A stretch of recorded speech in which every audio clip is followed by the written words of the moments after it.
Nothing in biology makes sense except the light of evolution. Hello everyone. I'm Dr. Shivam Sharma from SMS Medical College, Jaipur, and welcome to Medically Unscripted.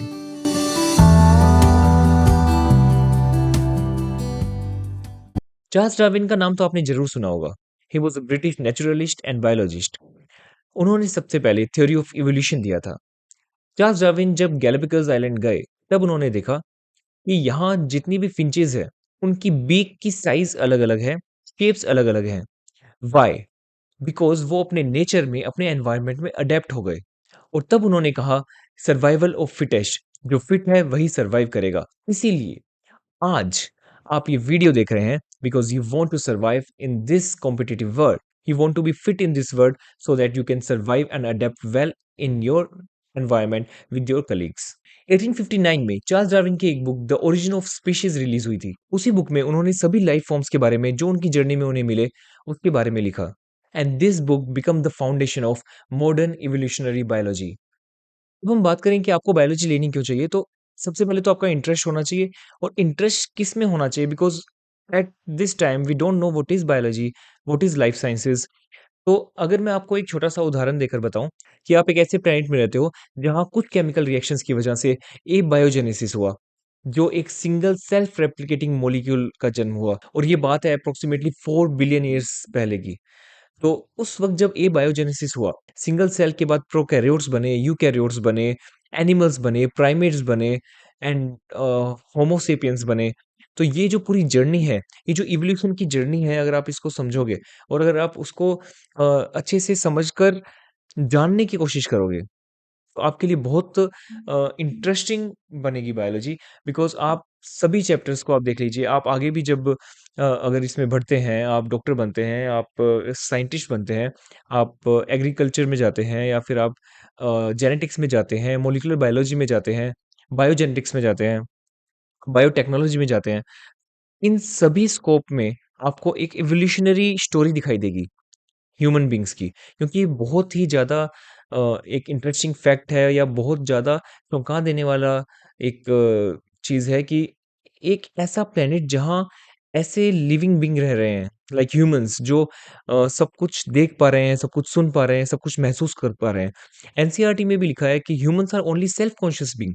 Animals तो बहुत हैं, और बहुत सारे animals हैं जिनके पास brain है, और तरह-तरह का ब्रेन है, बट उनमें सेल्फ कॉन्शियसनेस नहीं है. सेल्फ कॉन्शियसनेस जो बताता है कि मैं हूँ, ये जो आपका होनापन है वो सेल्फ कॉन्शियसनेस है, और ये हर एनिमल में नहीं है. तो एक बहुत बड़ी बात है यूनिवर्स के लिए, जिसने एक ऐसा लिविंग बीइंग, एक ऐसा लाइफ फॉर्म बनाया जो आपस में बात कर पा रहा है, आपस में एक-दूसरे को समझ पा रहा है. तो इसी इसी बारीकी से इसको समझने के लिए आपको एक इंटरेस्ट के साथ साइंस और बायोलॉजी का एक मिक्सचर देखने को मिलेगा आपकी लाइफ में, अगर आप ये सब्जेक्ट लोगे तो. हम लोग अभी बहुत ज़्यादा आर्टिफ़िशियल हो चुके हैं. हमारे पास इंटरनेट है, हमारे पास सब कुछ है, हमारे पास गाड़ियाँ हैं, घर है, बट हम ये भूल गए हैं कि हम खुद भी एक नेचर हैं. हमारे अंदर भी वही सेल्स हैं, हमारे अंदर भी वही खून है जो दूसरे एनिमल्स के अंदर है. हमारे अंदर भी वही एटम्स हैं जो पूरे यूनिवर्स में फैले हुए हैं. और इस लाइफ फॉर्म को अगर आप अच्छे से इंटरेस्टिंग रूप से समझने की कोशिश करते हो, तो उसको आप स्टडी ऑफ लाइफ कहते हैं. That is biology. So bio is life and logy is study. So you study the life. अगर आपको लाइफ को पढ़ना है, लाइफ को सीखना है, तो आपको बायोलॉजी लेनी चाहिए. इसमें आप जैसे-जैसे डीप जाते रहते हैं, वैसे-वैसे आपका इंटरेस्ट भी बढ़ता रहेगा. क्योंकि एक सेल को ही ले लीजिए, सेल के अंदर सेल मेम्ब्रेन है, माइटोकॉन्ड्रिया है, लाइसोसोम है, ऐसे बहुत सारे ऑर्गेनील्स हैं, न्यूक्लियस है. तो ये सब मिला के एक लाइफ फॉर्म बना रहे हैं, और बहुत सारे सेल से बनता है एक एनिमल, एक ह्यूमन. तो ये जो जर्नी है पूरी, इस पूरी जर्नी के साथ इवोल्यूशन को दर्शाएगा. तो आप इस तरह से इंटरेस्ट इसमें पैदा कर सकते हैं. और वैसे बहुत इंटरेस्टिंग सब्जेक्ट है बिकॉज़ आप एक लाइफ को जानने की कोशिश कर रहे हैं. वैसे मैं बात करूँगा फिज़िक्स की, तो फिज़िक्स भी एक लैंग्वेज है. ये जितने भी साइंटिस्ट हैं, जितने भी आपके सब्जेक्ट्स बने हैं, इसको आप एज़ अ सब्जेक्ट मत लीजिए, इसको आप ऐसा लीजिए कि आप इस संसार को, इस यूनिवर्स को समझने की कोशिश कर रहे हैं. हाँ, बाकी कॉम्पिटिटिव एग्ज़ाम्स देना, नहीं देना, ये सब तो बाद की बात है।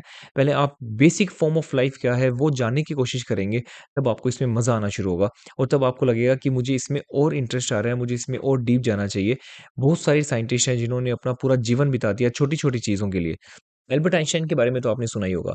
तो एल्बर्ट आइंस्टाइन ने भी इस यूनिवर्स को समझाने की कोशिश की है और सबसे लॉजिकल तरीके से समझाने की कोशिश की है। देन स्टीफन हॉकिंग्स ने भी ब्लैक होल्स और जितनी भी यूनिवर्स की अलग-अलग ऐसी चीज़ें हैं जो इंटरस्टेलर है, आपको समझाने की कोशिश की है। तो हाँ, इन सभी को मिलाकर अगर हम देखें तो हमें समझना चाहिए कि एक्चुअल में यूनिवर्स है क्या? तो आपका जब हाउ और व्हाय वाले सवाल उठेंगे कि ऐसा क्यों है? ऐसा ही क्यों है? आप भी क्यों सुन पा रहे हैं? आप स्मेल के क्यों कर पा रहे हैं? जब आपके माइंड में ये सब सवाल आने शुरू होंगे तो आप उसमें रीज़निंग करोगे और फिर आप जब पढ़ोगे तब आपको पता चलेगा कि अगर मैं स्मेल कर रहा हूँ अगर मैं स्मेल कर रहा हूँ तो वो स्मेल का मुझे आभास कैसे हो रहा है? मुझे एक्सपीरियंस कैसे हो रहा है? तो वहाँ पे आप पढ़ोगे ओल्फैक्टरी रिसेप्टर्स के बारे में जो नर्व्स के थ्रू ब्रेन तक सिग्नल्स लेके जाते हैं और वो आपको कैसे स्मेल का एक्सपीरियंस करवाता है।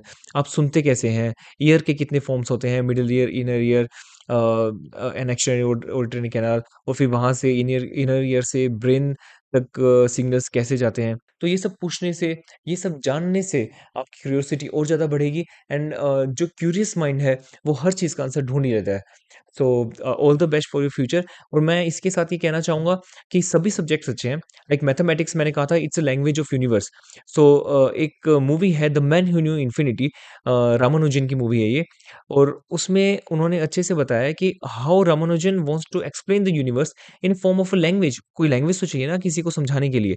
जैसे अभी मैं आपको हिंदी और इंग्लिश में कुछ समझा रहा हूँ, वैसे एक लैंग्वेज चाहिए थी उनको इस यूनिवर्स को समझाने के लिए and that language was mathematics. अगर आप मैथमेटिक्स को अच्छे से देखोगे, पढ़ोगे, सभी फ़ॉर्मूलाज़ को अच्छे से करोगे तो आपको यही लगेगा कि हाँ, ये इस चीज़ को समझा रहा है। ट्रिग्नोमेट्री है तो वो इस चीज़ को समझा रही है, राइट?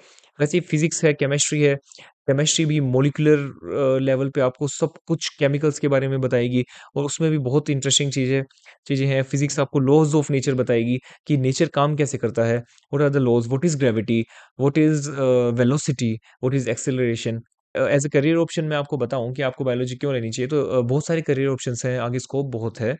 जैसे आप सबसे पहले डॉक्टर बन सकते हैं, आप मॉलिक्यूलर बायोलॉजिस्ट बन सकते हैं, आप बीएससी, एमएससी कर सकते हैं, आप एग्रीकल्चर में जा सकते हैं, आप माइक्रोबायोलॉजी में जा सकते हैं, आप जेनेटिक्स में जा सकते हैं, बायोटेक्नोलॉजी में जा सकते हैं और अब तो बहुत सारी ऐसे ब्रांचेज़ आ चुकी है बायोलॉजी की, साइंस की, जो आपको आगे स्कोप प्रोवाइड करेगी।